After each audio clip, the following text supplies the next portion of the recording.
Hello दोस्तों, चलो start करते हैं हमारा आज का लेक्चर। तो आज है हमारा lecture number 6 cell the unit of life chapter का।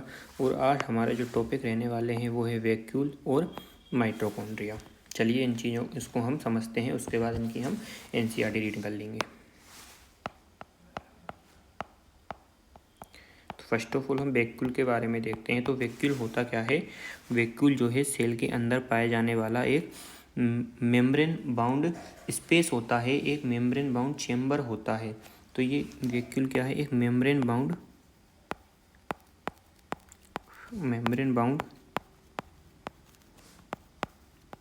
बाउंड चेम्बर है। जैसे कि हमारी ये पूरी सेल है और इसके अंदर ये वैक्यूल है।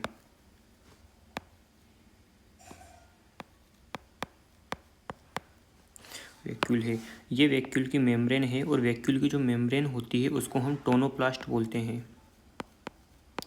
वैक्यूल मेम्ब्रेन, और इस वैक्यूल की जो मेम्ब्रेन है उसको नाम दिया गया है tonoplast.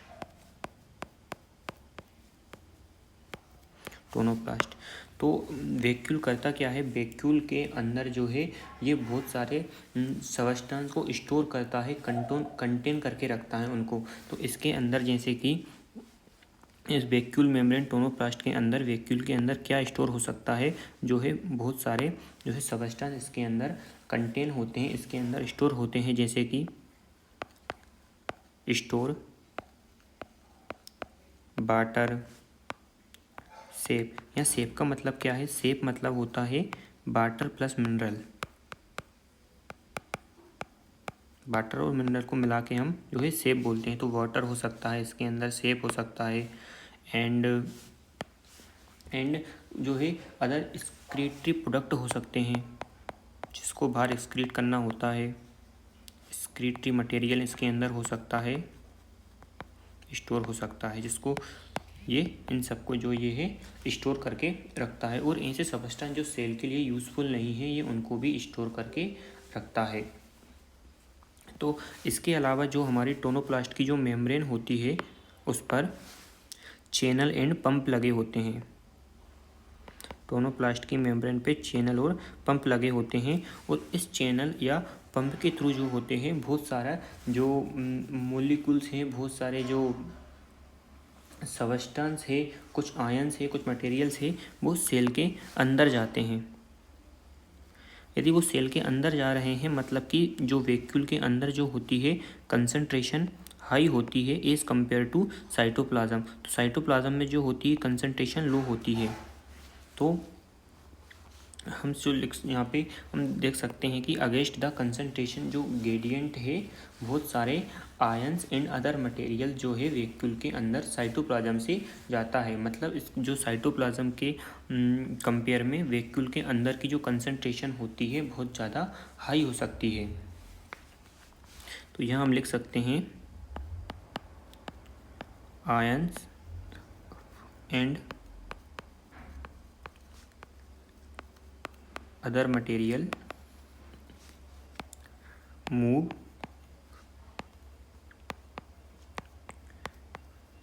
cytoplasm to inside the vacuole।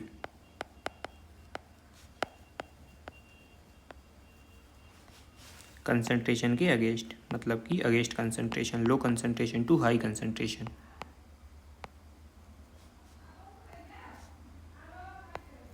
यदि ये कंसंट्रेशन के अगेंस्ट जा रहा है तो इसमें एटीपी का भी यूज़ होगा। एंड जैसे कि हम देख सकते हैं इसके कुछ वैक्यूल के एग्जांपल है, जैसे कि कंट्रक्टाइल वैक्यूल है। एग्जांपल हम समझ सकते हैं जैसे कि हमारा जो अमीबा होता है उसमें कंट्रक्टाइल वैक्यूल प्रेजेंट होता है। कंट्रक्टाइल वैक्यूल प्रेजेंट होता है। ये कंट्रक्टाइल वैक्यूल है मतलब ये कंट्रैक्ट हो सकता है, और कंट्रैक्ट हो जब होता है तो अंदर के जो एक्सक्रीटरी प्रोडक्ट इसके अंदर होते हैं उनको ये बाहर रिलीज कर देता है। तो ये कंट्रक्टाइल वैक्यूल जो है वो एक्सक्रीजन में हेल्प करता है और ओस्मो रेगुलेशन में हेल्प करता है। ओस्मो रेगुलेशन का मतलब है वही वाटर और मिनरल्स के जो है अमाउंट को मेंटेन करके रखना, उनको बैलेंस करके रखना। इसी प्रकार हमारा जो प्रोटिस्टा होता है उसमें जो है फूड वैक्यूल प्रेजेंट होता है। प्रोटिस्टा में फूड वैक्यूल प्रेजेंट होता है। फूड वैक्यूल कैसे बनता है? जब भी ये प्रोटिस्टा जो है कि फूड को इंगल्फ करता है तो वो इंगल्फ किया हुआ फूड एक मेम्ब्रेन बाउंड स्पेस के अंदर स्टोर हो जाता है और फूड वैक्यूल की फॉर्म में ये प्रेजेंट होता है। तो चलिए इसकी जो है हम एनसीईआरटी में से इसको समझ लेते हैं।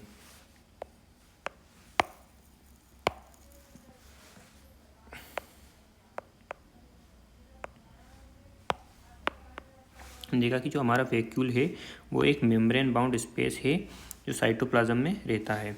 इसके अलावा ये कंटेन करता है वाटर, सेप, एक्सक्रीटरी प्रोडक्ट और अदर मटेरियल जो सेल के लिए यूज़फुल नहीं है। इसके अलावा वैक्यूल पर सिंगल मेम्ब्रेन होती है जिसको हम टोनोप्लास्ट कहते हैं। और जो हमारी प्लांट सेल होती है उनमें वैक्यूल जो है 90% तक वॉल्यूम ऑक्यूपाई करके रखता है। इसके अलावा जो प्लांट्स में जो टोनोप्लास्ट होती है वो बहुत सारे आयंस और अदर मटेरियल्स के ट्रांसपोर्ट को फैसिलिटेट करती है अगेंस्ट द कंसंट्रेशन ग्रेडियंट, कहाँ से लेके कहाँ तक, साइटोप्लाज्म से इनटू द वैक्यूल। और ये इसीलिए जो कंसंट्रेशन होती है वो हायर होती है वैक्यूल के अंदर साइटोप्लाज्म की तुलना में। जो हमारा अमीबा होता है उसमें कंट्रेक्टाइल वैक्यूल प्रेजेंट होता है और ये ओस्मो रेगुलेशन और एक्सक्रीजन में हेल्प करता है। बहुत सारी सेल जैसे कि प्रोटिस्टा है उसमें फूड वैक्यूल प्रेजेंट होता है और ये फूड वैक्यूल जो है इनगल्फिंग और फूड पार्टिकल से मिलके बनता है। जैसे कि ये हमारा प्रोटिस्टा है,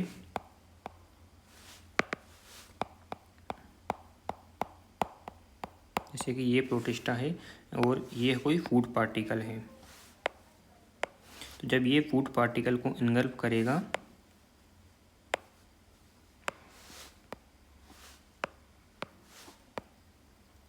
तो ये फूड पार्टिकल जो होता है एक मेम्ब्रेन बाउंड स्पेस में स्टोर होता है। इसी को हम बोलते हैं फूड वैक्यूल।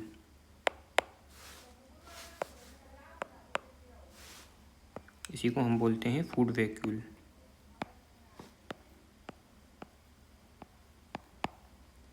ठीक है, अब जो है हमने वैक्यूल के बारे में समझ लिया है। अब हमारे नेक्स्ट टॉपिक पर हम मूव कर जाते हैं जो कि है माइटोकॉन्ड्रिया। हमारा जो अगला टॉपिक है वो है माइटोकॉन्ड्रिया।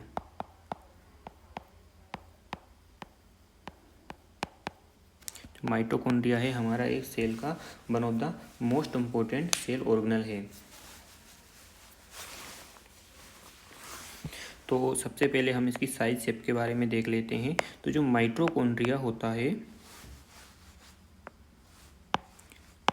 जो माइटोकॉन्ड्रिया होता है उसकी साइज और जो जो शेप होती है वो बहुत ज़्यादा वेरिएबल होती है। तो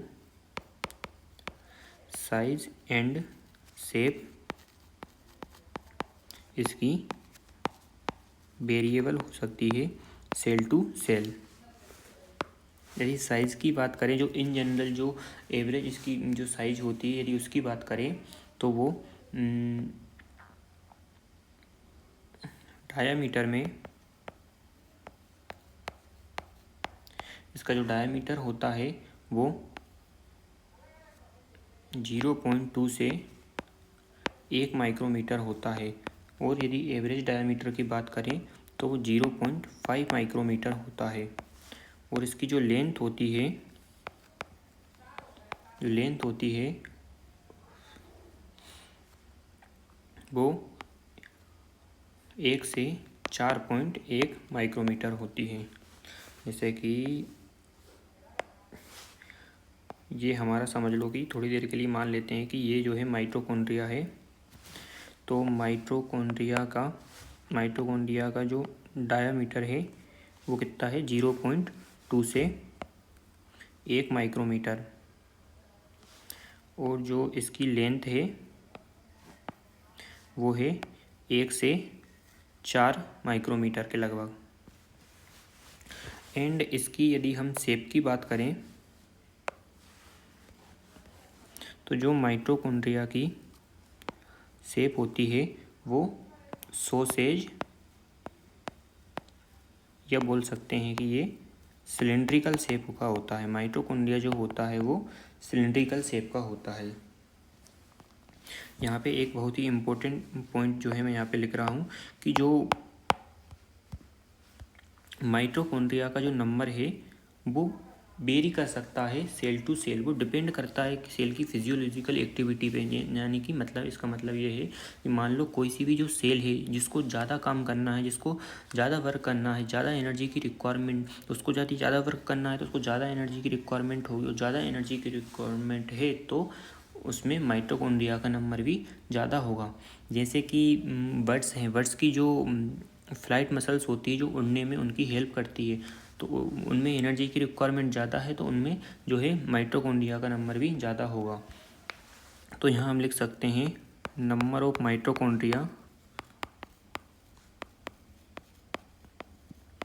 नंबर ऑफ माइटोकॉन्ड्रिया वेरी करता है सेल टू सेल। ये किस चीज़ पे डिपेंड करता है? डिपेंड ऑन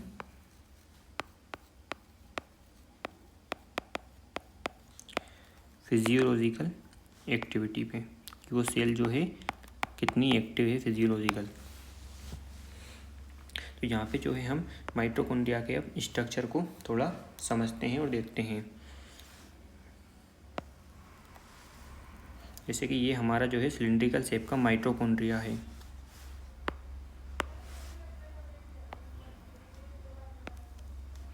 और ये जो है इसकी आउटर मेम्ब्रेन के बाद ये इसकी इनर मेम्ब्रेन है।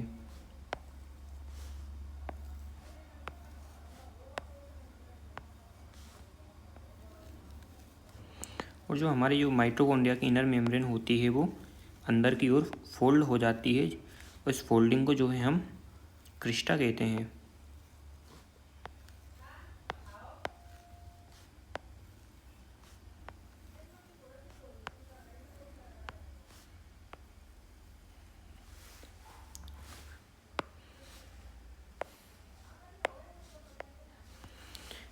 तो ये है आउटर मेम्ब्रेन ऑफ माइटोकॉन्ड्रिया।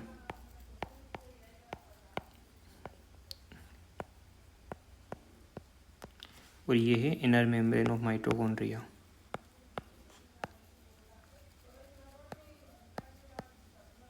तो माइटोकॉन्ड्रिया की जो आउटर मेम्ब्रेन होती है उस पे जो है पोर्स प्रेजेंट होते हैं, क्योंकि ये पोर्स प्रेजेंट होते हैं और इन पोर्स को जो है पोरेंस बोलते हैं। तो माइटोकॉन्ड्रिया के आउटर मेम्ब्रेन पे पोरेंस प्रेजेंट होते हैं, और ये पोरेंस की मदद से जो होते हैं सबस्टेंस माइटोकॉन्ड्रिया के अंदर बाहर जाते हैं। इस वजह से जो आउटर मेम्ब्रेन है वो मोर परमिएबल होती है as compare to inner membrane. Outer membrane जो है ज़्यादा परमिएबल है, और जो इनर मेम्ब्रेन होती है वो लेस परमिएबल होती है रिलेटिवली।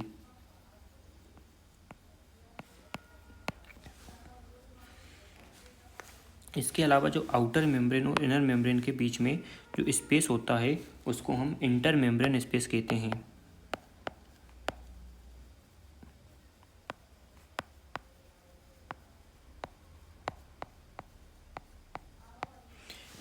और ये जो इनर मेम्ब्रेन की जो इनफोल्डिंग है उसको हम क्रिस्टा बोलते हैं।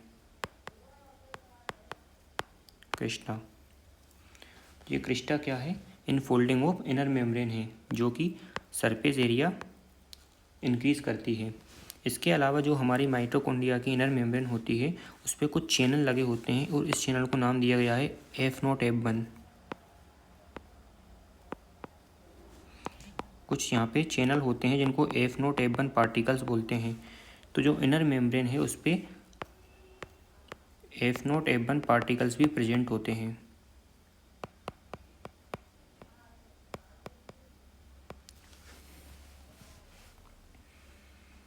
इसके अलावा जो माइटोकॉन्ड्रिया का खुद का माइटोकॉन्ड्रिया के अंदर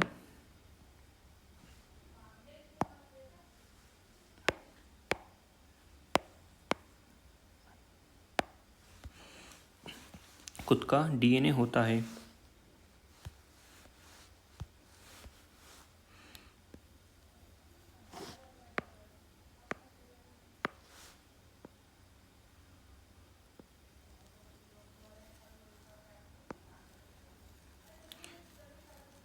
तो ये माइटोकॉन्ड्रिया का खुद का डीएनए है और ये डीएनए कैसा होता है, single circular double standard DNA होता है। इसके अलावा माइटोकॉन्ड्रिया के अंदर कुछ आरएनए मॉलिक्यूल्स भी होते हैं। माइटोकॉन्ड्रिया के अंदर कुछ आरएनए मॉलिक्यूल्स भी होते हैं और माइटोकॉन्ड्रिया के अंदर 70S राइबोसोम प्रेजेंट होते हैं। राइबोसोम्स प्रेजेंट हैं जो कि कैसे होते हैं, 70S राइबोसोम होते हैं। 70S टाइप के राइबोसोम होते हैं। तो माइटोकॉन्ड्रिया के अंदर खुद का डीएनए है, आरएनए है, राइबोसोम है। मतलब जो माइटोकॉन्ड्रिया है वो कुछ प्रोटीन खुद से बना सकता है और इसमें जो प्रोटीन बनाने के जो रिक्वायर्ड कंपोनेंट है वो भी माइटोकॉन्ड्रिया के अंदर प्रेजेंट होते हैं। तो माइटोकॉन्ड्रिया कुछ प्रोटीन बना सकता है लेकिन कुछ नहीं, तो वो कुछ प्रोटीन वो बाहर से लेता है। मतलब बोल सकते हैं कि माइटोकॉन्ड्रिया जो है वो सेमी ऑटोनोमस होता है। सेमी ऑटोनोमस का मतलब है माइटोकॉन्ड्रिया कुछ प्रोटीन जो होते हैं खुद से बनाता है।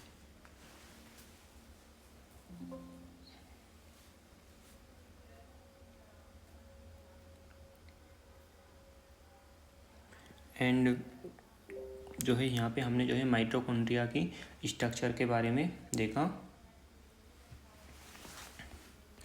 तो और माइटोकॉन्ड्रिया जो होता है, माइटोकॉन्ड्रिया के बारे में देखा, माइटोकॉन्ड्रिया के स्ट्रक्चर के बारे में देखा, उसके मेम्ब्रेन के बारे में समझा। तो माइटोकॉन्ड्रिया जो है साइट ऑफ एरोबिक रेस्पिरेशन है। मतलब इसके अंदर जो है साइट ऑफ एरोबिक रेस्पिरेशन है। It is a site of aerobic respiration. जब रेस्पिरेशन होता है तो ये एनर्जी बनाता है जिसको हम एटीपी की फॉर्म में ट्रैप कर लेते हैं। एंड माइटोकॉन्ड्रिया जो है फिजन के द्वारा डिवाइड करता है, डिवाइड बाय फिजन। फिजन के द्वारा डिवाइड करता है। इसका मतलब है कि जो है माइटोकॉन्ड्रिया, जैसे कि ये हमारा एक माइटोकॉन्ड्रिया है, ये डिवाइड करके दो नए माइटोकॉन्ड्रिया बना देता है, इसको बोलते हैं फिजन। चलो जो है हमने एनसीईआरटी में से भी इसको देख लेते हैं। हमने वही पॉइंट पढ़े हैं जो वही समझा है जो एनसीईआरटी में लिखा है। एनसीईआरटी से आउट हम कुछ भी नहीं जा रहे हैं। वो एक दो पॉइंट जो एनसीईआरटी से आउट लिखा है, मतलब सॉरी एनसीईआरटी से आउट नहीं है, वो इस चैप्टर से आउट है। वो दूसरे चैप्टर में, एनसीईआरटी के ही दूसरे चैप्टर में लिखा हुआ है, जैसे कि एफ नॉट एफ1 पार्टिकल के बारे में, पोरेंस के बारे में।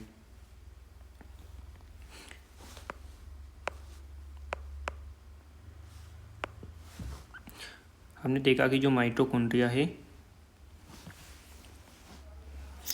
Mitochondria unless specially stained are not easily visible under the microscope. मतलब माइटोकॉन्ड्रिया की जो है, पहले माइटोकॉन्ड्रिया को माइक्रोस्कोप से देखने के लिए उसको पहले डाई से स्टेन करना होता है, कलर करना होता है। जब तक उसको हम किसी स्पेशल डाई से स्टेन नहीं करेंगे तब तक वो हमको माइक्रोस्कोप के अंदर भी विजिबल नहीं होगा। और जो माइटोकॉन्ड्रिया का नंबर होता है वो वेरिएबल होता है, वो डिपेंड करता है फिजियोलॉजिकल एक्टिविटी पे। यदि साइज एंड शेप की बात करें तो वो भी बहुत ज़्यादा वेरिएबिलिटी दिखाती है। ये सॉसेज और सिलिंड्रिकल शेप होता है जिसका डायमीटर 0.2 से 1 माइक्रोमीटर, एवरेज 0.5 माइक्रोमीटर और लेंथ 1 से 4.1 माइक्रोमीटर होती है। माइटोकॉन्ड्रिया में डबल मेम्ब्रेन है, हमने देखा था। तो जो अंदर की मेम्ब्रेन है उसको हम इनर मेम्ब्रेन बोल रहे हैं और आउटर, बाहर वाली मेम्ब्रेन को आउटर मेम्ब्रेन। तो ये डबल मेम्ब्रेन बाउंड स्ट्रक्चर है, आउटर एंड इनर मेम्ब्रेन। और ये आउटर और इनर मेम्ब्रेन है वो पूरे उसको ल्यूमन को डिवाइड करती है दो कंपार्टमेंट में। उसकी जो ल्यूमन को दो इक्वस कंपार्टमेंट में डिवाइड करती है। एक होता है आउटर कंपार्टमेंट जिसको हमने इंटर मेम्ब्रेन स्पेस बोला, और एक है इनर कंपार्टमेंट जिसको हम मैट्रिक्स बोलते हैं। तो जो हमने देखा कि जो हमारा डीएनए है, आरएनए है, राइबोसोम प्रेजेंट है, ये कहाँ पे प्रेजेंट है, ये हमारा मैट्रिक्स में प्रेजेंट है। जो इनर मेम्ब्रेन के जो अंदर जितना भी कुछ है वो सब क्या है, मैट्रिक्स है। और ये हमारा मैट्रिक्स कैसा होता है, डेंस होमोजीनस होता है, मतलब कि एक जैसा होता है, एकदम गाढ़ा गाढ़ा होता है। तो इनर कंपार्टमेंट जो है फिल्ड है डेंस होमोजीनस सब्सटेंस से, जिसको मैट्रिक्स कहा। जो हमारी आउटर मेम्ब्रेन है जो कंटिन्यूस होती है, कंटिन्यूस लिमिटिंग बाउंड्री बनाती है माइटोकॉन्ड्रिया की। और जो इनर मेम्ब्रेन है वो फोल्ड हो जाती है और क्रिस्टा का फॉर्मेशन करती है। क्रिस्टा सरफेस एरिया इंक्रीज करता है। इसके अलावा इनर और आउटर मेम्ब्रेन पे अपने अपने एंजाइम्स लगे होते हैं जिनके अलग अलग काम होते हैं। The two membranes have their own specific enzymes associated with the mitochondrial functions. इसके अलावा माइटोकॉन्ड्रिया में एरोबिक रेस्पिरेशन होता है और ये सेलुलर एनर्जी बनाती है जिसको हम एटीपी के फॉर्म में ट्रैप कर लेते हैं। इसीलिए माइटोकॉन्ड्रिया को power house of the cell बोलते हैं। माइटोकॉन्ड्रिया के मैट्रिक्स में single circular double standard DNA होता है, कुछ आरएनए मॉलिक्यूल्स होते हैं और अपना खुद का राइबोसोम होता है। और वो कंपोनेंट्स होते हैं जो प्रोटीन बनाने के लिए ज़रूरी है, इसीलिए ये अपना कुछ प्रोटीन बनाता है, इसीलिए इसको सेमी ऑटोनोमस बोलते हैं। और ये फिजन के द्वारा माइटोकॉन्ड्रिया जो है डिवाइड कर जाता है। आगे हम जो है कल की क्लास में देखेंगे। आज की क्लास में ही ख़त्म करते हैं। Thank you so much.